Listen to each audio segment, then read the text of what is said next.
نعم، السلام عليكم ورحمة الله وبركاته. الحمد لله والصلاة والسلام على رسول الله محمد بن عبد الله وعلى آله وصحبه ومن والاه. Ndugu wapenzi watazamaji, baada ya kumshukuru Allah tabaraka wa taala na kumtakia rehma na amani mtume Muhammadin sallallahu alayhi wasallam, ikiwa leo tuko katika live hii na lengo kubwa, Sheikh biidhnillah nataka tufunze kuhusu masala psychology of marriage, saikolojia ya ndoa. Na kwa sababu jamii inaanza kutengezwa kutokea katika ndoa, na ndoa zilipoharibika ndiyo jamii ilizidi kuharibika na watoto kuchanganyikiwa na kuumia kisaikolojia. Ndo kwa maana hiyo tumependekeza leo Sheikh wetu, mgeni wetu katika studio yetu, aweze kutufaidisha na kutunufaisha kuhusu marriage. Kwanza Sheikh, karibu sana Dr. Uthman Mujahid katika studio yetu hii. Studio ambayo kwamba si mgeni wewe kwake, na kila unapopata muda kuwa na sisi, ndo sisi kila moyo wetu unazidi kuburudika na kufarijika na kuelimika mengi. Hebu naomba msalimie mtazamaji na utoe neno lako la utangulizi. Assalamu alaikum wa rahmatullahi wa ta'ala wa barakatuh. Kwa hakika leo ni siku nyingine tumepata fursa adhim ya kuja katika studio yetu kwa lengo moja tu, kwa lengo la kubadilishana taaluma, mawazo, fikra na kujengana kimaisha. Na kama Sheikh alivyosema, msingi wa maisha ni ndoa. Kwa hivyo ndoa ikiwa mzuri, maisha yanakuwa mazuri. Ndoa ikiwa mbaya, maisha yanakuwa mabaya. Mashaallah. Yani sisi sote tumetokamana na ndoa. Kweli. Kwa hivyo ukiona mtu amefanikiwa katika maisha yake, ujue kwa kiwango kikubwa ndoa iliyofungwa mpaka kapatikana yeye ilikuwa ni ndoa ya khair. Na ukiona mtu anababaishwa na maisha, ni kumaanisha kwamba ndoa iliyofungwa mpaka kapatikana yeye nilikuwa ndoa ya mababaisho. Sasa leo tutajaribu kufahamishana tu ni mambo gani haswa yanayofungamana na saikolojia ya ndoa inshallah. Mashaallah, alhamdulillah. Shukran sana Sheikh Dr. Uthman Mujahid kuweza kuwa nasi. Ningependa kukufahamisha wewe mtazamaji, inshallah unaweza kutufuatilia live tukiwa hapa ndani ya TikTok yenu pendwa MBTV, na Instagram pia ni MBTV, na Facebook page yetu ni MBTV Muhammad Bahero, na pia YouTube ni Muhammad Bahero MBTV. Kwa hiyo tafadhali naomba tuzidi kushare na tuzidi kusambaza link hizi ili wengi waingie wapate kujifunza, kwa sababu ni mada ambayo kwamba inamgusa aliyokuwa ndani ya ndoa, na inamgusa yule ambaye kwamba hajaoa, na inamgusa kijana kama vile inavyowagusa wazee, inawagusa watoto kama vile inavyowagusa wazazi. Kwa hiyo tusikilizeni kwa makini tupate kujifunza kwa muda huu na tupate kuelimika. Saikolojia ya ndoa. Mashaallah. Naam, Sheikh. Saikolojia ya ndoa. Yani ni kutizama ni mambo gani yanayohakikisha kwamba ndoa imekuwa ndoa nzuri ambayo haina doa. Iwe ni ndoa ambayo itakuongoa, itakuinua na baadaye itakujenga uwe mtu ambaye unafurahia kwamba umeingia katika ile ndoa. Kwa hakika unakuta kila jambo katika maisha linajengeka na ile fikra iliyolisukuma lile jambo mpaka likafanyika. Kwa hivyo tukizungumza saikolojia, tunasema zile perception mtu anafaa kuwa nazo kabla na baada ya kuoa. Watu huoa kwa sababu tofauti. Wengine huoa kwa mapenzi, wengine huoa kwa malezi, wengine huoa kwa fedha, kwa sifa na mambo mingi ambayo yanaweza kusukuma kwa kuiga. Wengine huoa kwa kuhisi washakuwa wakubwa kabisa. Wengine wanaoa tu kwa sababu wameharibu, sasa inabidi watengeze, na kutengeza ni kuoa. Hasa mtu ameingia tu katika ile ndoa si kwa sababu alikuwa na nia ya kuingia katika ndoa, lakini amecheza mchezo ambao umemnasa Sasa inabidi aingie katika ndoa. Hali yoyote ambayo imekusukuma katika ndoa, psychology inasema wewe ukitaka kuifaidi ile ndoa lazima uwe positive, kwamba hata kama hali itakuwa ya aina gani, wewe ni lazima ufurahie ile ndoa kwa idhini yake Allah subhanahu wa ta'ala. Wanasema siku utakayobadilisha mtazamo wako na mahusiano yako ya ndoa, basi yale mahusiano yako yanakuwa mazuri zaidi kuliko vile ulivyokuwa ukiyafikiria kabla ama mwanzo. Kwa hivyo ni muhimu sisi tuwe na fikra ya kwamba hakuna ndoa mbaya. Manake mara nyingine hatari ni kwamba watu wanasema kuoa ni kutia mkono kwenye giza.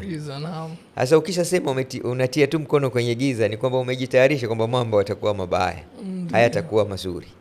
Lakini ukisema ndoa ni kufurahika, na ndio saikolojia ya ndoa ya Kiislamu, mawadda wa rahma, si kuwe na ukundufu wa furaha na kuwe na kuhurumiana, kuwe na kupendana. Kwa hivyo somo la kwanza tunalipata katika saikolojia ya ndoa, ndoa ni mapenzi. Sawa? Kwa hivyo ni muhimu mtu hata kama hakujenga mapenzi kabla ya kuoa, pindi akioa ayajenge yale mapenzi. Kwa sababu Sheikh Muhammad, hakuna kitu kibaya kama kuishi na mwanamke ambaye humpendi ama kuishi na mwanamume ambaye humpendi. Can you imagine umelala kitanda kimoja na mtu ambaye humpendi? Unakula meza moja na mtu ambaye humpendi.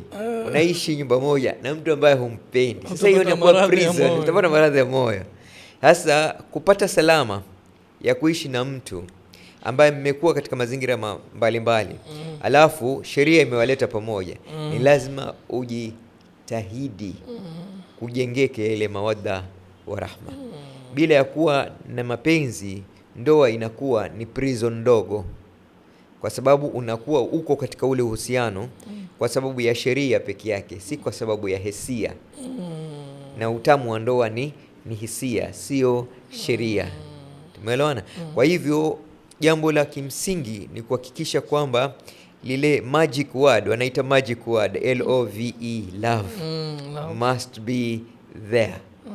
Na watu wengine wanasema kwamba you can't force love. No, you can practice love mpaka iwe itakuvaa na iwe love ambayo utaifurahia.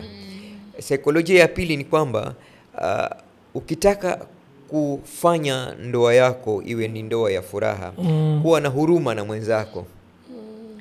Just imagine wewe umetoka kwenu, umeacha wazazi wako, na yeye ametoka kwao, ameacha wazazi wako.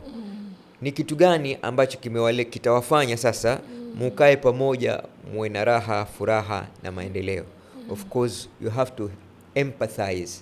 Empathize ni kwamba imagine ule upweke alionao ule mtu kutoka kwao. Okay? Na yeye imagine upweke ambao una wewe kutoka kwenu. So the only company sasa ni nyinyi wawili. It's no longer your families. Mmeziacha familia zenu. Yaani hapo nakusudia kila mmoja amjali mwenzake kupita kiasi, sio kumjali mwenzake. Kuna maneno matatu ya Kiingereza. Kuna sympathy, hiyo ndio kujali.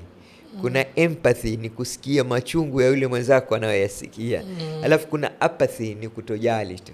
Yaani kusema kwamba si alijua tu aje kuishi na mimi, kwani alikuwa anafikiria anaenda kuishi wapi.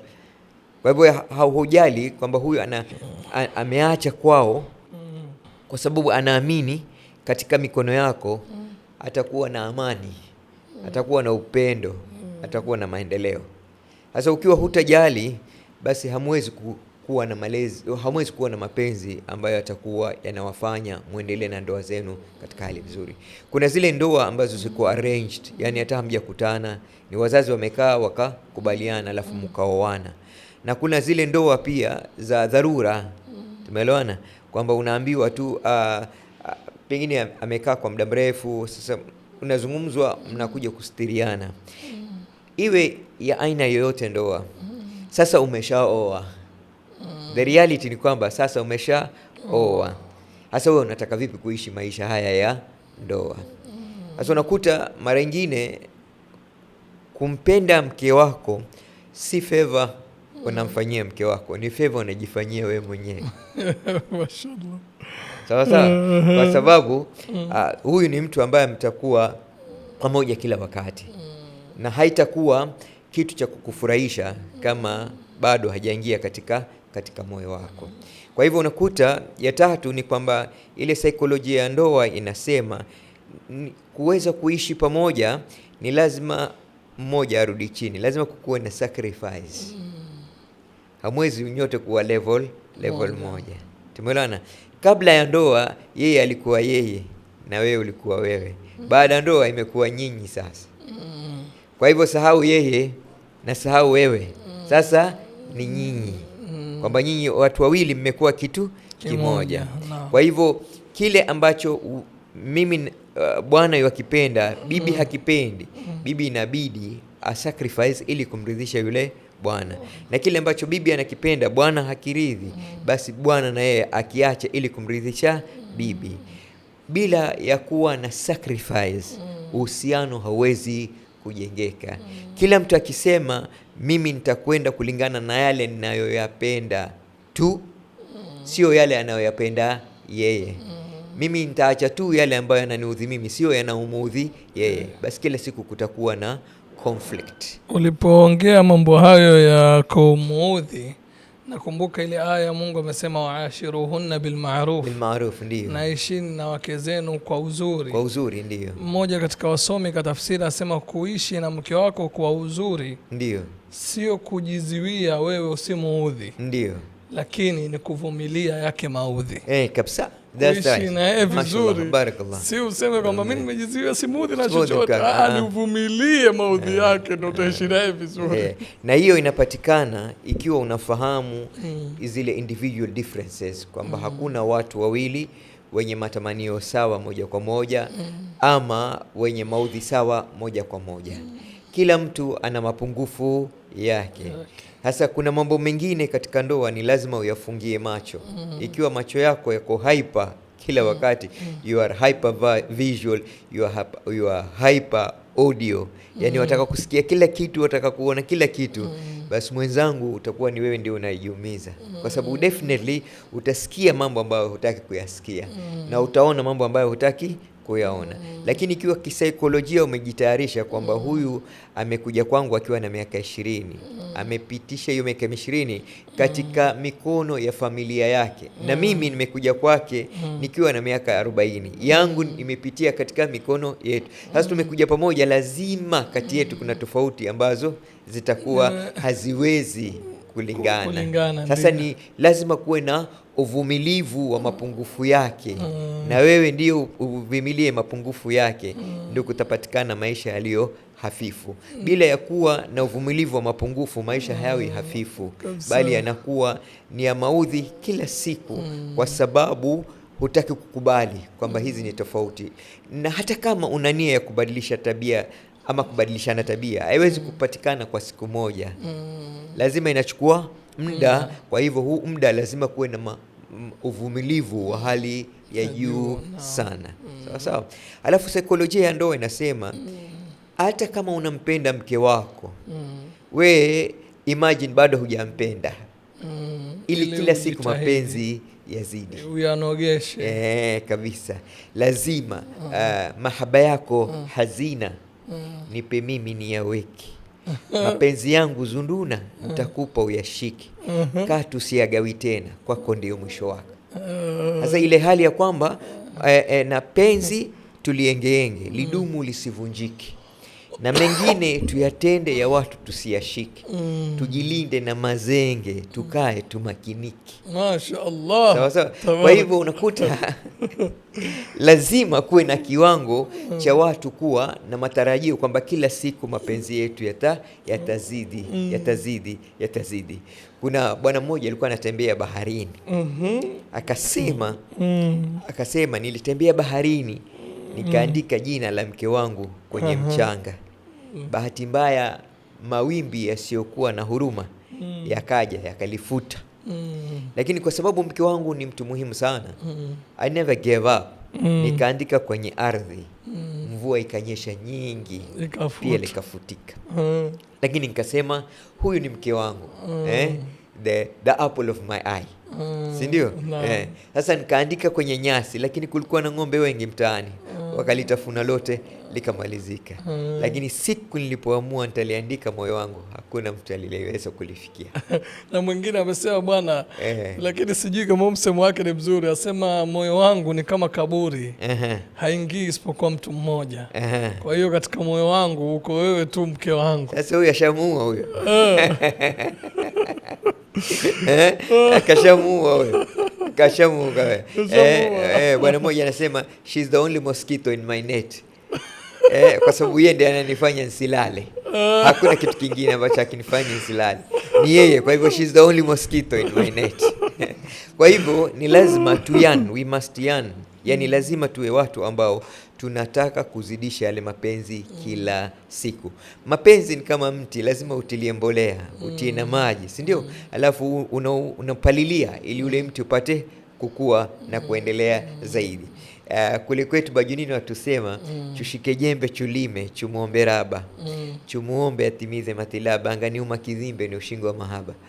Angemuumba kizimbe, anganiuma kizimbe. Wajua kizimbe sio? Kizimbe scorpion. Anganiuma kizimbe ni ushingo wa mahaba. Sasa hata kama kuna matatizo na machungu ya aina gani, at the end of the day you should remember that's the fruits of love. Lakini sasa Dokta, ningependa kuchomeka kitu hapo na kukuuliza kitu. Naam. Nimefurahi sana kumsikia mmoja katika wasomi amesema kwamba sifa mbili zikipatikana kwa wanaume, basi wake zao watawapenda sana. Akataja sifa ya kwanza, akasema mwanamume mkarimu anapendwa zaidi na mke wake. Lakini sifa ya pili, mwanamume anayepuuzia mambo, si kila kitu anakidadisi, basi huyu atapendwa na mke wake na atadumu katika ndoa. Lakini Dokta, napenda kuuliza, mbona saa hizi ukichunguza utapata 99% wenye wake zao ndio mara nyingi wanaketi katika vijiwe vya kahawa, wanaketi mahoteli wakinywa chai, wapige story na rafiki zao mpaka ifike usiku ndo waende majumbani. Ndio. Mbona hawa wengi wako na wake, wako na nyumba nzuri, vyakula kila aina vapatikana nini, lakini wanafadhilisha kuketi mahotelini mpaka ifika jioni usiku ndo waende majumbani? Mbona hawaketi na wake zao wakapata muda na wao? Unajua maana ya kuoa ni kutaka maisha ambayo yatakuokoa. Yatakuokoa na nini? Yatakuokoa na influence ya maswahibu. Yatakuokoa na machafu yaliyoko katika jamii. Yatakuokoa na dhiki zinazoambatana na maisha ya upweke. Yatakuokoa na kumkosea Allah subhanahu wa ta'ala. Lakini yote haya yanahitaji mtu ambaye anamurua, anajua kwamba yule ndiyemuoa ama huyu aliyenioa ni mtu ambaye alikuja kwangu tayari akiwa ni mtu mkubwa. Kwa hivyo sivyo yeye atakavyo, sio tabia yake ambayo itaamua mimi nitakuwa ninamwangalia kivipi. Itakuwa ni mimi ninamwangalia kulingana na vile nataka yeye awe, sio yeye vile alivyo. Kwa hivyo ukimuona mwanamume ambaye anajiweka kando na mke wake ni kwa sababu amekataa kukubali huyu mke wake ni mtu tofauti na yeye. Na unakuta pia Sheikh Muhammad ni kwamba yale maadili yetu ya kindoa siku hizi yameporomoka, kwamba ule ukarimu, ile huruma, yale mapenzi, kule kuelewana, kule kuwa pamoja, siku hizi imekuwa hakuna tena. Ndoa za siku hizi imekuwa ni ndoa za biashara, nipe ni kupe. Hasa wale wanaokimbia majumbani ni kwamba hawana kitu cha kutoa kiulizo watoe. Tumeelewana? Pili, hawana subra ya kuvumilia yale maneno madogo madogo ambayo yanatoka katika ndimi za wake zao. ama wamefeli kuwafahamu na kuwaelewa wake zao, na kukosa kujua ile msingi muhimu sana katika ndoa ambao ni kumridhisha Allah subhanahu wa ta'ala. Hii ni sunna ya Bwana Mtume na ndiyo dini inavyotufundisha. Sasa kama hutaki kuelewa hivyo, hauwezi, nyumba haiwi mahali pazuri. Mashaallah, tabaraka rahman, shukran sana. Kuna mtu hapa kauliza, je, kutakuwa na nafasi ya maswali? Ndio, kutakuwa na nafasi ya maswali. Kwa hiyo muandae maswali yenu, tutaweza kuyasoma, na maswali inshallah mimi nitayasoma ni ya TikTok peke yake inshallah. Na kunao ndugu yetu Sheikh, ukiwa unaendelea, mimi pia nimependa ombi lake, asema naomba tena hilo shairi la Kidhimbe, naomba pia ulirudia. Mimi pia nimelipenda zaidi. Mashaallah. Nimesema chushike jembe chulime. Chushike jembe chulime. Life is not easy. If we want to live together, we must work together. Tushike jembe tulime, ili tujenge uchumi wetu, ili tujenge kesho yetu. Naam. Tumeelewana? Haitakuwa rahisi. Lazima tushike jembe tulime. Lakini tukilima tuamini kwamba matokeo yatoka kwa, yani mafanikio yatoka kwa Allah. Tusilaumiane. Kwa hivyo tushike jembe tulime, tumuombe Raba. Ndio, yani ni kule tunatawakkal tu kukulima, lakini mafanikio yatoka kwa Rabbana. Ndio. Tumuombe si mara moja, si siku moja, si wiki moja, siku moja, kila katika letu yeye tu ndiye tutakaye muomba atimize malengo yetu apate kutimia. Naam. Na hata kama kutakuwa na msuko na maudhi, anganiuma kidhimbe ni ushingo wa mahaba. Hata kama tukumbuke kwamba hiyo ndio desturi ya mahaba. Mahaba si kwamba kila wakati tutacheka, mara nyingine tutalia, lakini tupendana, tutalia pamoja. Tutaumia, lakini tutaumia pamoja. Na yule ambaye kwamba ana uwezo wa kuumiza moyo wako ni yule unampatia nafasi ndani ya moyo wako. Na kisha ujue kwamba moyo utaumizwa tu. La msingi ni kuchagua nani anafaa kuumiza moyo wako. Na katika ndoa anayefaa kuumiza moyo wako ni mke wako. Moyo lazima uumizwe. Lakini cha msingi ni kuchagua nani ana ruhusa ya kuumiza moyo wako. Hasa katika ndoa anayefaa kuumiza moyo wako ni aidha mke wako ama watoto wako. Ni aidha mke wako ama mume wako. Yani mke wake ama ni mke ama ni mume. Mke aumiza moyo wa mume ama mume anaumiza moyo wa mke. Kuna C10 zinaitwa C za golden marriage. C of golden marriage. Yani C za marriage dhahabia. Yani marriage ya thamani, ndoa ya kidhahabu. Sasa C ya kwanza ni C ya clarity. Clarity ni kujua kwanza ni kipi kilichokusukuma mpaka ukaingia kwenye ndoa.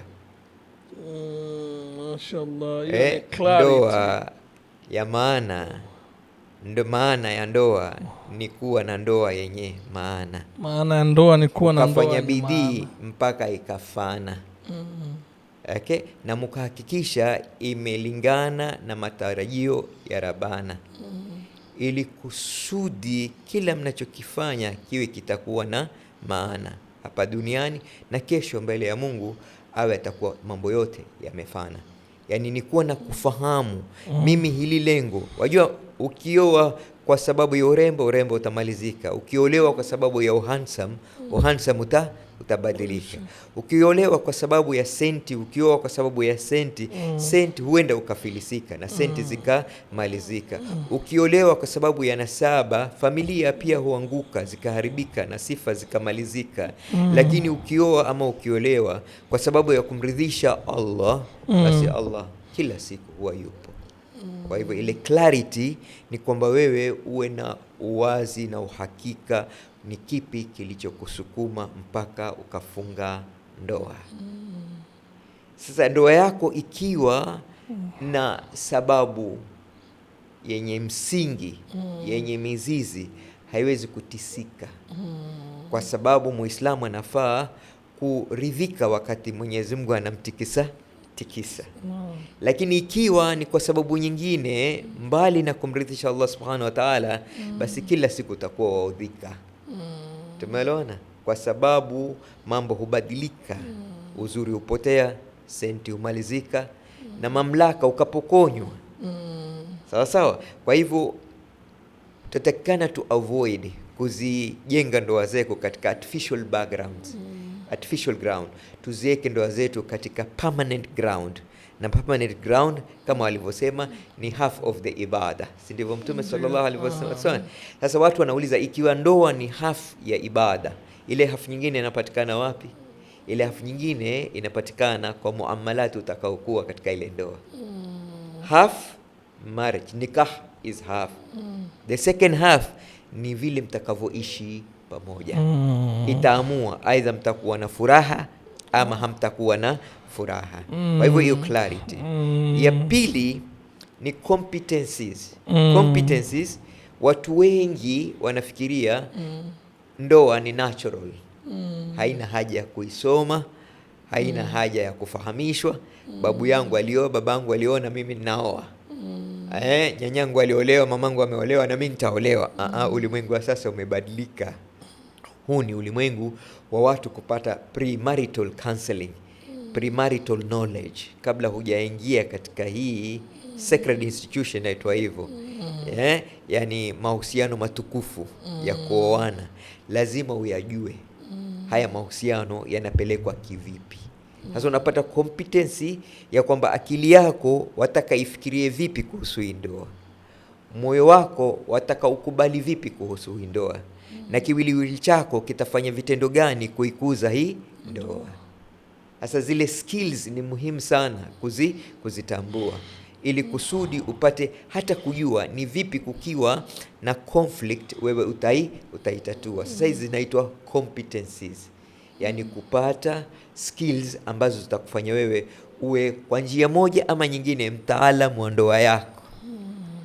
Tumeelewana? No. Ujue ni wapi pa kusema no, ni wapi pa kusema yes, na ni wapi pa kumezea, ili udumishe ile amani. Shaka kuna wakati katika ndoa inakubidi useme samahani hata kama hujafanya makosa, kwa sababu unatafuta amani. Si ndio? Kuna wakati inakubidi uwe bubu hata kama wewe ni mzungumzaji mkubwa sana, lakini unakuwa bubu. Hizi ni competencies. Huu ni ujuzi ambao ni lazima upate ili kuifanya ndoa yako iwe na amani. Si ya tatu ni si ya collaboration. Yani maadamu umeamua kuoa, sasa wewe hauko tena peke yako. Wanasema synergy gives you energy. Pamoja tutafika mbali, lakini peke yako utakwenda haraka tu, lakini ufiki mbali. Sasa ikiwa nyinyi ni watu ambao munashirikiana katika kila jambo lenu, kwa hivyo yakifanikiwa mtafurahi pamoja, na kukiharibikiwa pia mtaliwazana pamoja. Lakini mkiwa na selfish, kila mmoja angalia lake, basi kusuluhisha matatizo inakuwa shida sana. Alafu si ya nne, si ya tatu unasema ni gani? Ni collaboration. Tumesema clarity, competencies, collaboration, kufanya kazi pamoja, alafu collaboration, yani kufanya shughuli zenu pamoja. Of course kitu kimoja ni muhimu, kwamba apart from bwana na bibi na bwana kuwa pamoja, they still must have their own private lives. Hamwezi kuwa 100% kila kitu mko pamoja. Lazima kuwe na sehemu fulani ni private. Sasa unafanya makosa kama wataka kuitia ile collaboration katika yale mambo ambayo ni personal, ni private. Hakuna ndoa inayokuwa ndoa nzuri ikiwa hakuna space ya privacy. Yani wataka kusema kila kitu, wataka kuambiwa kila kitu, wataka kujua kila kitu. Kuna mambo mengine katika ndoa ni bora usiyajue.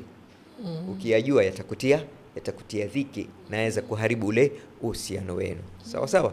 Alafu si ya nne sasa ni si ya communication. Si ya communication, yani mawasiliano. Unajua mke wako si psychologist na mume wako si psychologist. Kwa hivyo usiseme kwani yeye hakujua. Kwani atajua vipi? Hajasomea mambo ya body language, hajasomea mambo kama haya. Yes, si wanaitaja DCI. Yes, si DCI. Si ndio? Yes, si mdadisi wala si mjasusi. Yeye ni mkeo na wewe ni mumeo. Kwa hivyo yale ambayo yanastahili kuambizana, mwambie. Mara nyingine juzi nilikuwa nikitoa khutba ya ndoa msikitini pale Sheikh Ali, na wauliza katika huo msikiti nataka mtu yote anoe mkono ambaye kabla kutoka nyumbani kwake amwambie mkewe I love you. Hakuna mtu aliinua mkono. Yoyote kabla hajatoka nyumbani kuja katika hii nikah alimwambia mkewe I love you. Jana, juzi, wiki iliyopita communication hamna. Yani imagine kwamba mkeo anajua vile unavyofeel kuhusu yeye. Na imagine kwamba mumeo anajua vile unavyofeel kuhusu yeye. Hajui. Mweleze. Sheikh Muhammad na wananisikiza. Tendo la ndoa linachukua muda mfupi sana. Lakini utamu wa tendo la ndoa ni baadaye kulizungumzia lilikuwa vipi. Sasa kule watu wengi wanalalamika kwamba mimi tunaelimishana hapa, si ndio? Kwamba mimi siwezi kuunganisha. Ni kwa sababu ukimaliza tu unalala. Sasa huwezi kuunganisha. Ukimaliza tu una switch off akili. Lakini ikiwa baada tendo la ndoa watu wanafahamishana, kwanza uliponisikia sikio, kwanza pale uliponivuta kile kidole, pale basi ile inainua hisia nyingine, inafanya nini katika kompyuta, inafanya nini, una refresh una boost ama unafanya nini. Sasa pale inakuwa ile itachukua kama dakika 20, dakika 30, 1 hour. Ile inaleta raha zaidi katika ndoa kuliko lile tendo lenyewe. Alafu mtu anakuambia bwana mke wangu boring bwana, ama mke anakuambia mume wangu boring. Wewe ushamwambia mke wako mahali gani akushike ili ufurahie? Ushamwambia ni mahali gani ambapo ndio uko sensitive kweli kweli ili akushike tu hapo? Hujamwambia. Sasa mbona unamlaumu kwamba yeye hajui? Na je, hapo swali la uchokozi nyeti. Je, kila mtu anajua ni sehemu ipi akiguswa hisia zinapanda haraka? Kila mtu anajijua mwili wake. Kila mtu anajua mwili wake. Na kila mtu anajua red line yake. Yeye mwenyewe. Lakini wewe atakao ile mwenzako a struggle, atafute na pengine asipate. Atafute network pande huko kule na pengine hata network azingi. Lakini why don't you mwambie tu, mimi napenda hivi. Mimi napendelea hivi. Tumeelewana? Na kama pengine hana fahamu, unamweleza. Juzi nilikuwa kitoa kisa katika hiyo khutba ya juzi. Kuna wale watoto zamani kulikuwa wale vijana wanakaa hawawajui wanawake mpaka wanaoa. Ambayo ilikuwa ni tabia nzuri, sio wa leo. Tayari na sari school ashajua mwanamke ni nani. Wa leo wanakuambia uwezi nunua gari bila kutest engine. Bila kutest engine. Naam. Tuelewana? Sasa yule jamaa alipopelekwa kwa mkewe, ilikuwa hajui aanze wapi. Kwa siku ya kwanza kalala tu. Asubuhi watu wanaulizana, huyu bwana vipi? Akasema labda jana walikuwa wamechoka mambo ya harusi haya. Siku ya pili 0. Siku ya tatu 0. Watu wakasema kuna shida hapa. Sasa yule mama yake binti akaenda kumuuliza binti, vipi, kwani kuna shida gani? Akasema huyu jamaa hajui. Hajui anze wapi. Si umfundishe. Naogopa sija kacheza rafu. Na pia usije kama ulijulia wapi kisha mambo haya. Sasa nyinyi fanyeni mpango. Sasa kuna huyu kijana alikuwa na shangazi yake. Kuna wale mashangazi katika family wanajua kila kitu na wako katika forefront kwenye kutengeneza mambo. Akamwambia huyu jamaa twende katembee pwani. Wakaenda kutembea pwani, akachukua kijiti, kamchora yule mwanamke, kisha akamwambia Hamad, ni hapa. Sala siku ile alipopelekwa kwa mkewe akafaulu. Asubuhi subhanallah akanamwambia kila mtu minal aidin minal faizina kullu amma wa antum bikhair. Kumbe mimi ningekufa mzima katika hii dunia, kumbe kuna mambo mazuri kama haya. Subhanallah. Hatimaye huyo bwana hakuishi sana, miaka 2 tu baada ya kuwa alipata accident. Alikuwa mwalimu wa madrasa, akawa amepeleka watoto wake mandhar kurudi, gari kapinduka, akafa yeye na mwanafunzi mmoja. Kwa hiyo Mwenyezi Mungu apehe. Kwa hivyo mara nyingine communication is very key. Mara nyingine unafikiria kwamba mume wako ama mke wako anajua unachofurahia na ambacho hufurahii. Kwa asipofanya unakasirika, akifanya ambacho hufurahii unakasirika. Sasa inabidi umwambie. Hakuna kitu kinachoondoa matatizo ya mwanadamu kama maneno tamu. Sawa, si ulaghai, lakini uwe mtu ambaye unasema maneno tamu. Hata Mtume, mimi nimesahau, labda tunikumbusha, alikuwa anamuita Aisha jina fulani fulani. Sema Aisha, anasema ya Aish. Anamuita jina fulani. Kuna lingine anamuita ilikuwa linamaanisha ana matavu mekundu hivi. Anamuita, nimesahau jina lenyewe, lakini alikuwa anapenda kumuita hivyo kwa sababu mashavu yake yalikuwa mekundu hivi. Anamuita hivyo. Yani lazima kuwe na special name baina wewe na mke wako, ambalo hakuna mtu mwingine analitumia isipokuwa wewe. Akisikia tu hilo neno anajua ni wewe. Ndio lakini siku hizi shekhe, watoto wetu ni hatari, manake kama mimi mke wangu akiniita baby, mtoto wangu pia akiniona wallahi niambia baba na baby. Alafu pia wengine anakuuliza sasa, dadi, mimi nawe nani baby kwa mama? Nani baby? Sasa si lazima baby. Kwanza baby ni mtoto mdogo, hiyo ni kumdhalilisha mumeo. Umefanya mumeo mtoto mdogo. Ama mkeo, na baby ni mtoto mdogo, si ndio? Ama hani, asali ni kitu cheap. Jamani, tukumbusha hapa live, Mtume alikuwa akimuita Khadija, akimuita Aisha Humaira. That's right. That's the word. Humaira inatokana na hamra nyekundu.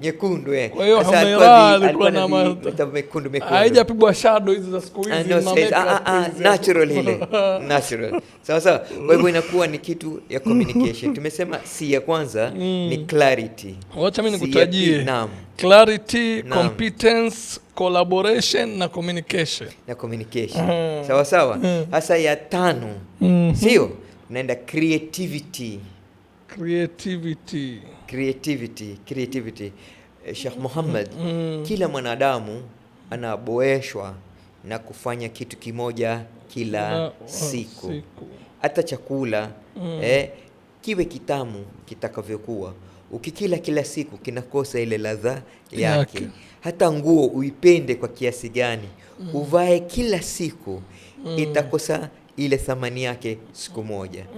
Na ndoa ikiwa kila siku ni hivyo, pale palipoweka kochi siku ya harusi liko hapo hata baada ya kupata watoto 3.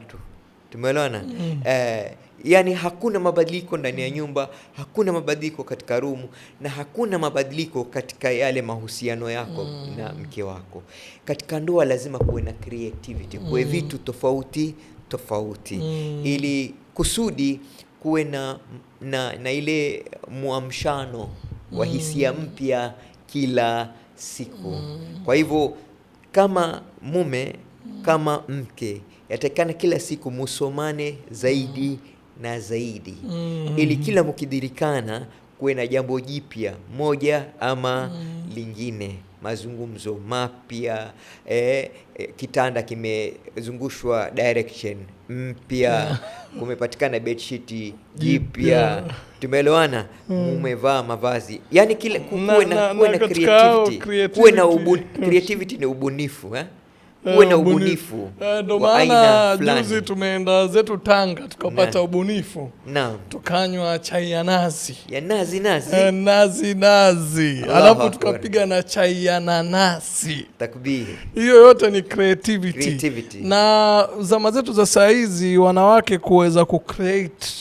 Manake nimsikia shekhe mmoja akisema mwanamke akiweza kumlisha mume wake vyakula aina 3, basi atakuwa amempatia utulivu. Mashallah. Akimpatia chakula cha tumboni akawa anapika vizuri. Mashallah, akampatia chakula cha moyoni kabisa. Ikawa anampatia haki zake kama kawaida.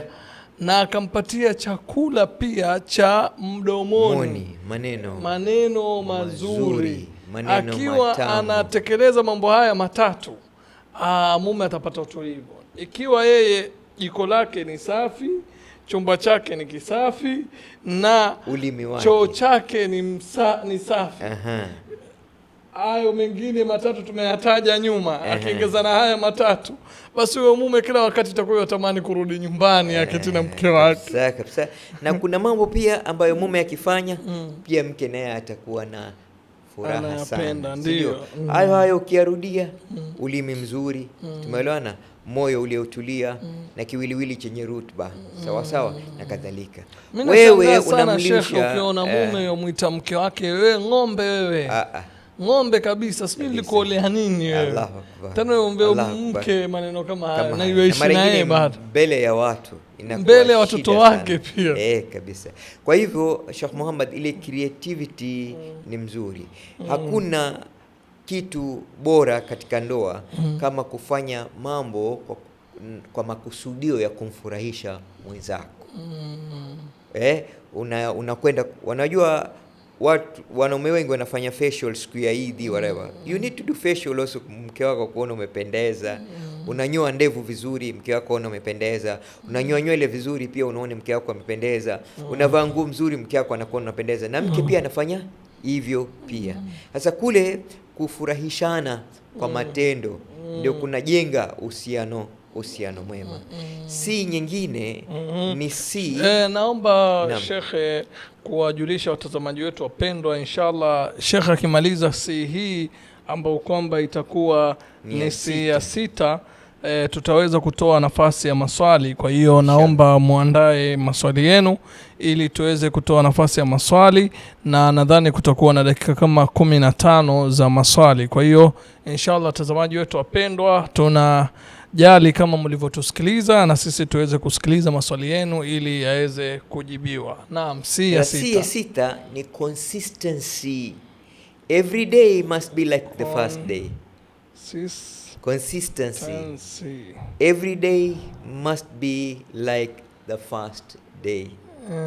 Kila siku lazima kama siku ya mwanzo. So this is a big challenge. Utaifanya vipi kila siku iwe siku ya mwanzo? Ku accelerate yale uliyofanya leo, kesho ya bora zaidi.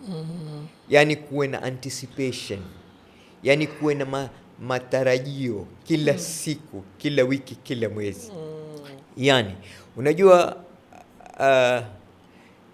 mkeo ulipomwoa alikuwa slim na shape nzuri na kadhalika, lakini kapata mimba. Sasa usitizame kule kuchafuka kidogo kwa mwili kwa sababu ya mimba kwamba sasa amepoteza uzuri wake.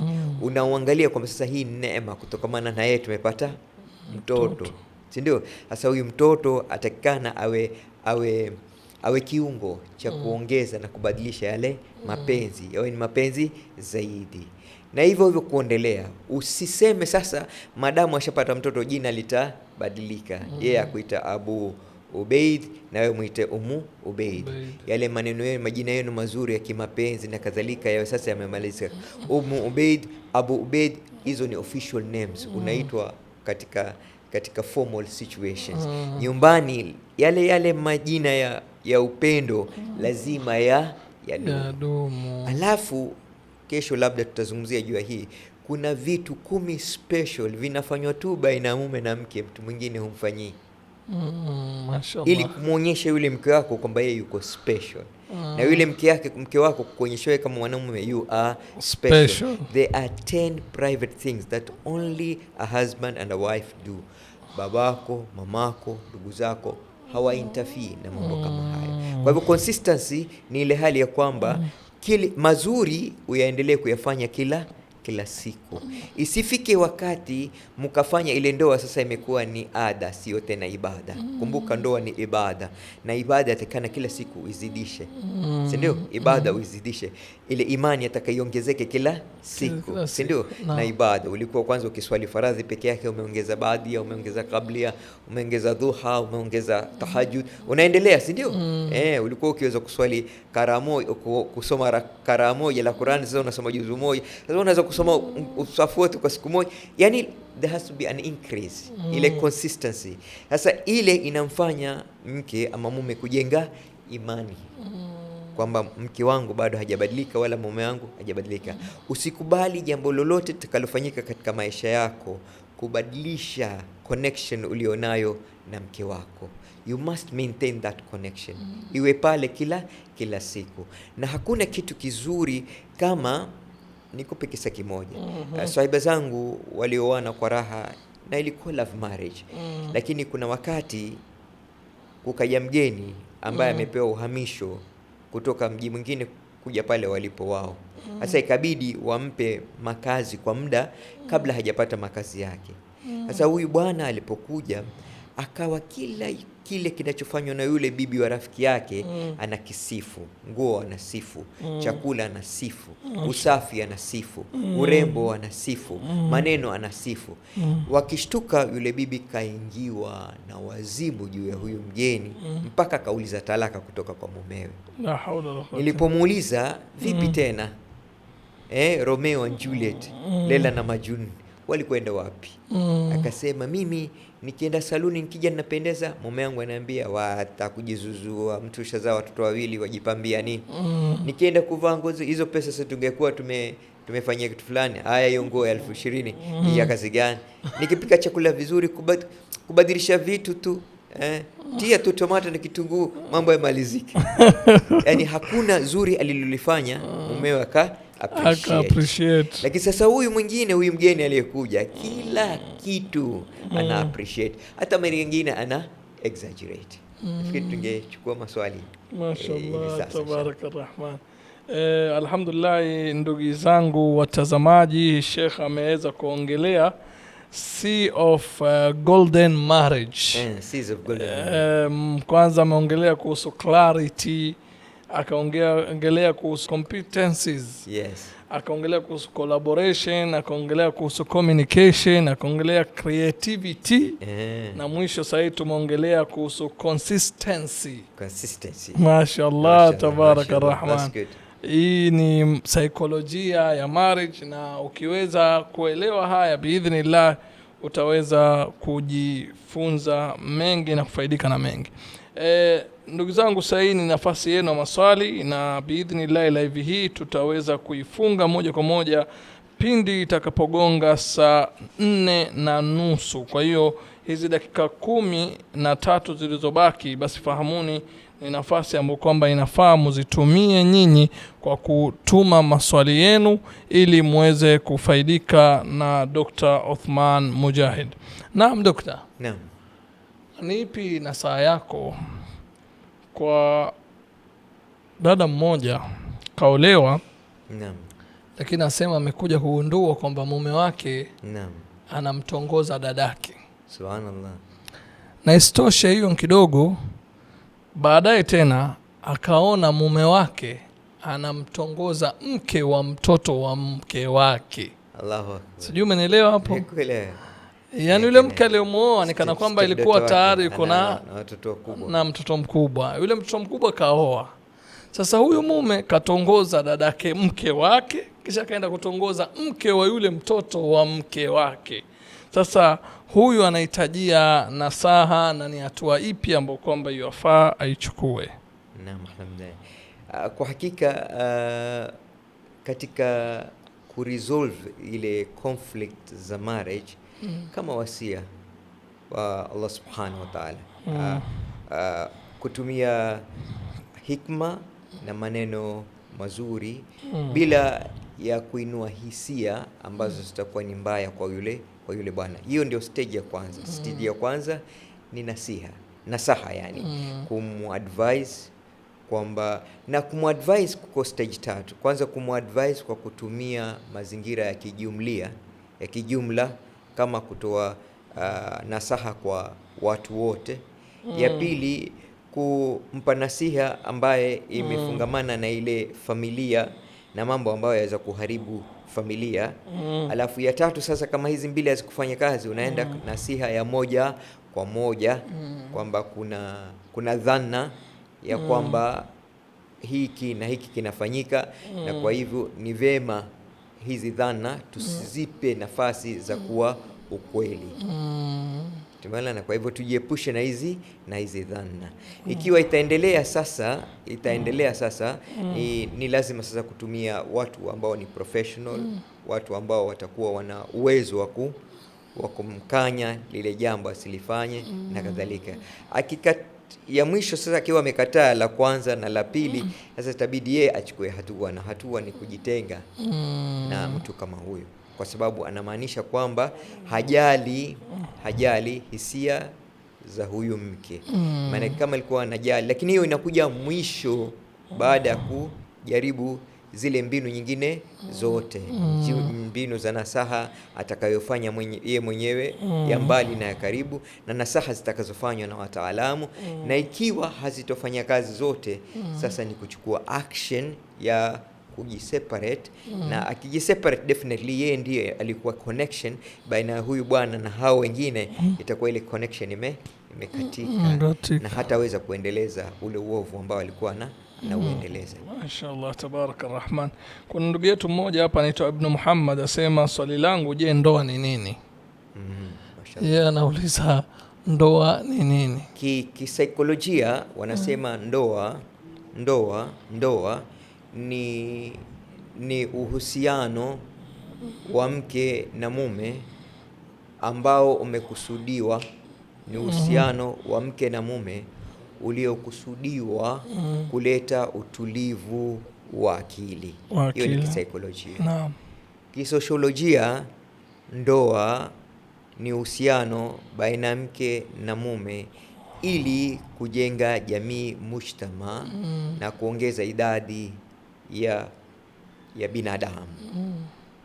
Seksiolojia inasema ndoa ni license anayopewa mke na mume kuweza kuingiliana. Bila ya ndoa hauwezi kuingiliana. Hebu soma ile mimi sijaikumbuka vizuri, unapomwambia mtu sana kuoza unasema nini? Uzawijuka au ankahtuka. Hiyo ankahtu, alafu min imsakin bimaruf au tasrih biihsan. Kuna neno lingine linasema hapa zawijika ankahuka, kuna lingine linasema. Unajua nikaha, wajua niku ndo ile uzawijuka, yani zawajtuka ankahtuka fulana bint fulan ala imsakin bimaruf au tasrih biihsan biidhni waliha wa biridhaha. Sasa hiyo ni permission kwamba sasa nyinyi mnaweza kuwa na uhusiano wa kimwili. Tuwalana spiritually, ndoa ni safari tunayoisafiri kukubali mafundisho ya Allah na Bwana Mtume Muhammad sallallahu alaihi wasallam. Na Mtume kasema ndoa, wale wanaoingia katika sunna ya ndoa ni kati yetu, na ambaye atakataa kuingia katika ndoa si mmoja kati yetu. Man raghiba an sunnati falaysa minni, kabisa. Sawa. Nikahu min sunnati. Kwa hivyo maana ya ndoa ni watu kuja pamoja ili kusudi kutimiza lile lengo la Allah subhanahu wa ta'ala la kutufanya tuwe na amani ya kuongezeka hapa duniani na kunusurika na moto wa Allah kesho akhera. Mashaallah. Kwa hivyo inategemea vile unavyoiangalia. Ndoa ni nia, ndoa ni ombi, ndoa ni adabu, ndoa ni dalili ya kuwepo Allah subhanahu wa ta'ala. Wa min ayati an khalaqa lakum min anfusikum azwajan litaskunu ilayha wa ja'ala bainakum mawaddatan wa rahma. Hiyo ndio maana ya ndoa. Naima Daniel asema mwanamume akiwa ni mlevi na haswali wala hafungi Ramadhani, yafaa mwanamke kuomba talaka kuhofia mume kuharibu watoto, kuiga tabia hiyo, ndoa hilo lako Sheikh. Mashaallah, tabaraka rahman. Yani ikiwa mume aswali na mume ni mlevi, kikubwa kwanza anatakana anasihiwe na akanywe na elekezwe. Na hapa mara nyingi inakuwa ni familia ya mume na familia ya mke wamketishe huyo mume kumnasihi.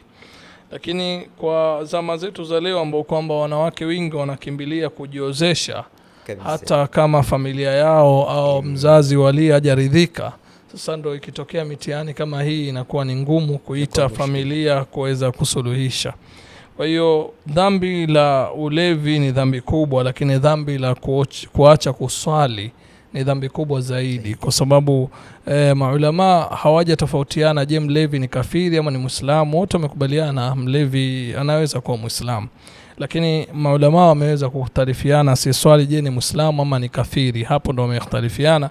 Sitaki kukuambia shikilia upande gani, lakini itosheleze kule kukhtalifiana kwao iwe ni ishara tosha ya kuonesha hili ni dhambi kubwa zaidi.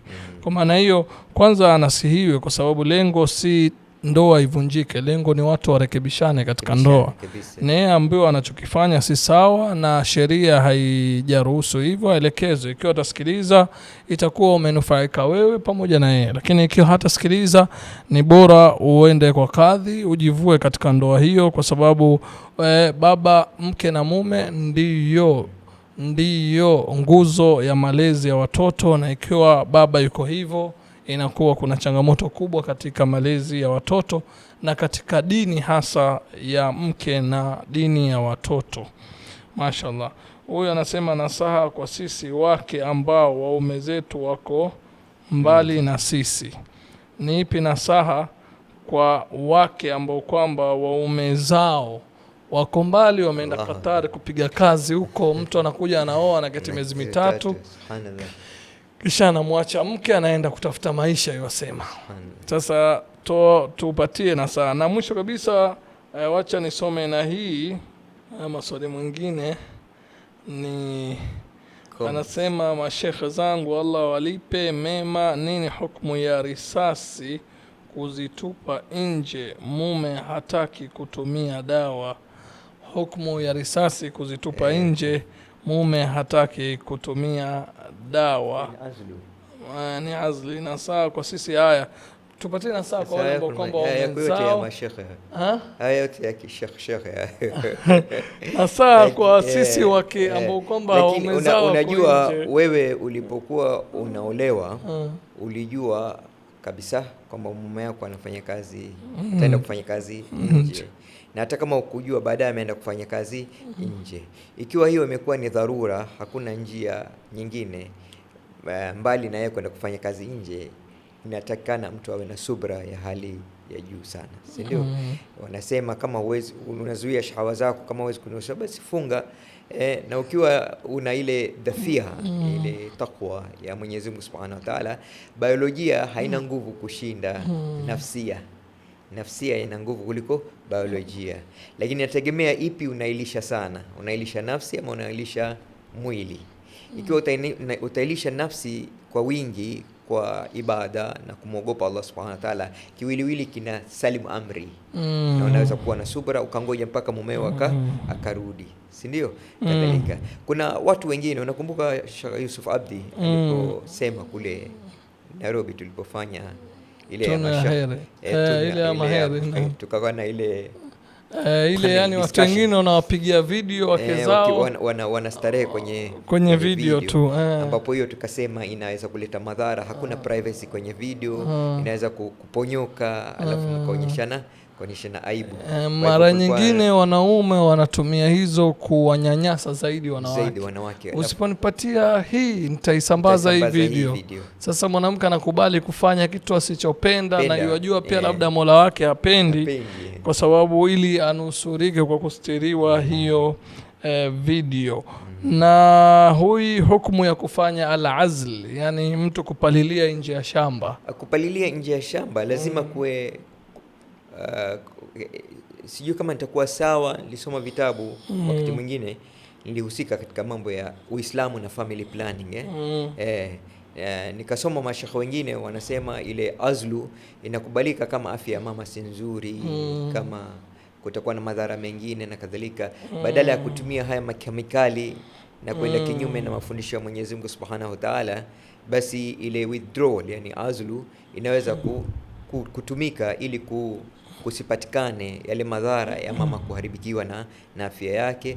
Ama kama kisayansi imegunduliwa kwamba mtoto pengine akipatikana atakuwa ni mtoto ambaye hayuko sawa kwa sababu ya genes za baba na mama na kadhalika, ama mama bado ananyonyesha, isije akampatia mtoto mwingine kabla hajamaliza wakati wake wa kunyonyesha na kadhalika. Nakumbuka nikisoma kitabu cha Sheikh Justice Ahmed Lemu akisema hiyo inaweza kutumika kama wakati kuna dharura, badala ya kwenda kudunga sindano hospitali yenye side effect, badala ya kutumia matembe yenye side effect, badala ya kutumia makondom yenye chemicals, basi mtu aweza kutumia hiyo ili kuepuka ile shida, lakini lazima kuwe na dharura, sio uitumie tu kwa sababu hutaki tu kupata mtoto.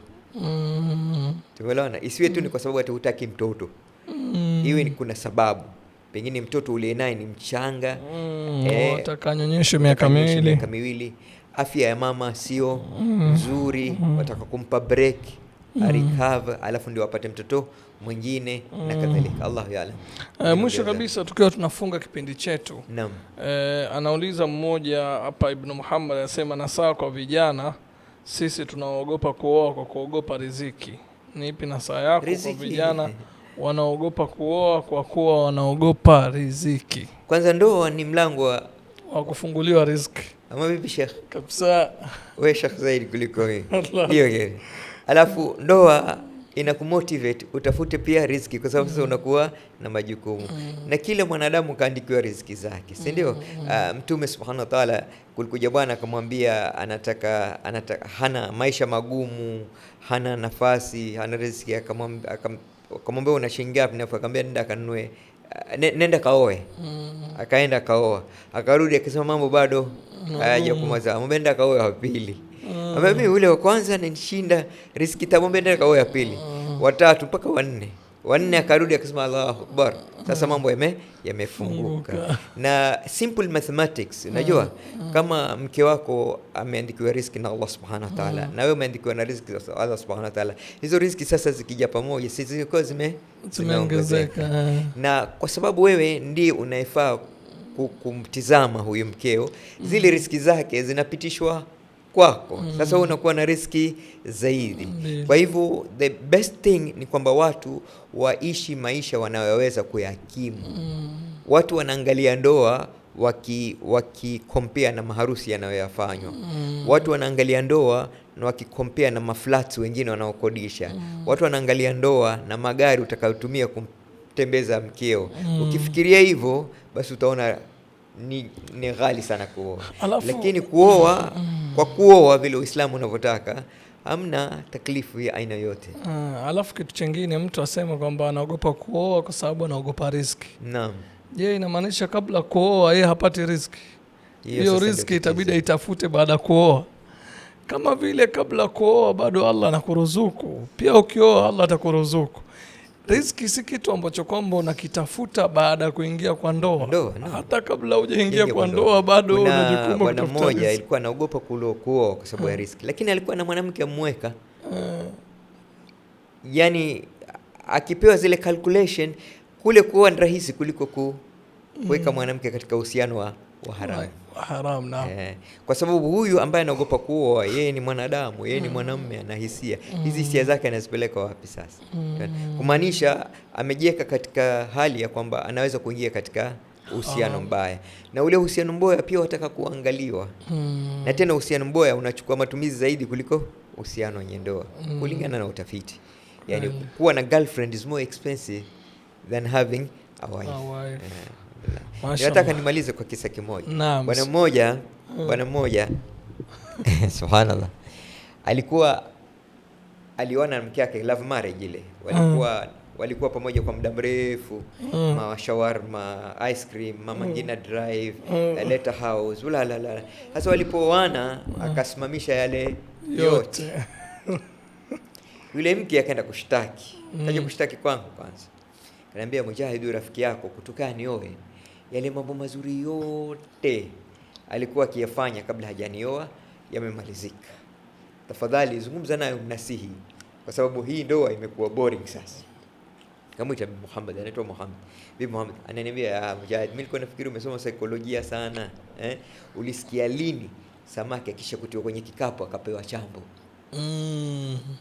Yani kabla kushikwa yapewa chakula, lakini akishikwa eliwa yeye. Napewa chochote. Sasa huyu mke wangu anatarajia vipi mimi nimpe chambo na stari shamnasa? Kwa hivyo ndoa ni vile unavyoichukulia. Ukichukulia ni jambo la khairi linakuwa la khairi, na ukiangalia kama ni shari basi inakusumbua. Wabillahi tawfik inshallah. The way you think it, that's how it is the way, that's how it will be. It will be. Mashallah. You are what you think you are. Mashallah. Alhamdulillah, hiyo ndo saikolojia ya ndoa, pamoja na kuwa wakati umekuwa finyo. Sheikh hakuyaeleza yote aliyoyapanga kuyaeleza, lakini natumai hayo yaliyoelezwa tayari ameshatufunza, ametuelimisha.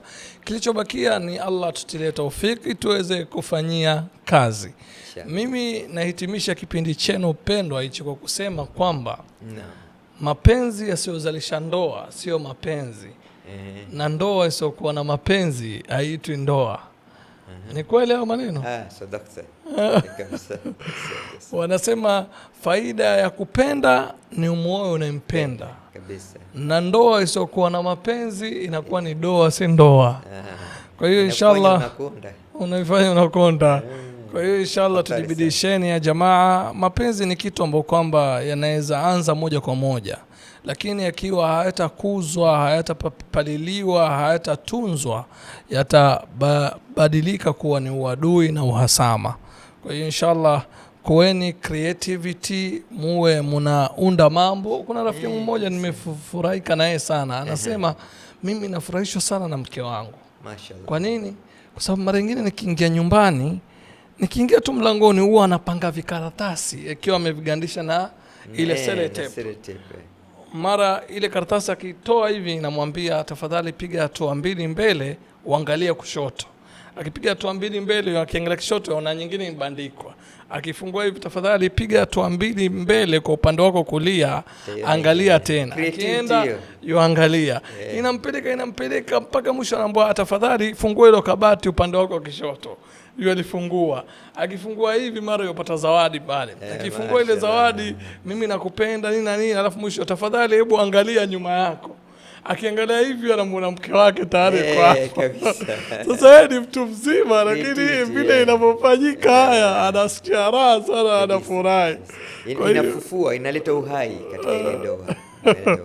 Kwa hiyo inshallah ndugu zangu, wale ambao kwamba wameshaoa tunawaombea wapate ndoa yenye baraka, mapenzi, maelewano, utulivu na mashikamano, muwe pamoja hadi kuzikana. Na wale ambao kwamba ni mabachela na mabachelati, yani ni makapera, na kuna makapera ambao kwamba wameshabeba PhD katika ukapera, tunaombeeni Mungu ambao kwamba ni kapera hajaoa aoe, na ambaye kwamba hajaolewa aolewe, na makameramani wetu wako hapa makapera, tunaombea Mungu Allah apate nusra wajisitiri.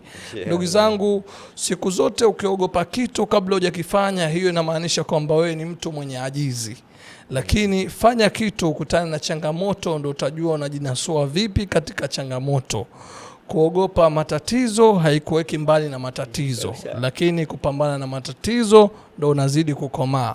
Washadaid la tadum walakinna la shidda yadumun. Shida hazidumu, lakini wastahimilivu ndio wanaodumu. Ni mimi ndugu yenu Muhammad Bayer Muhammad, tukiwa tuko hapa ndani ya MBTV Dira ya Maisha Yako, na kuomba tafadhali, ikiwa wewe umefanya jambo hili au hujafanya, wahimize na wengine wafanye.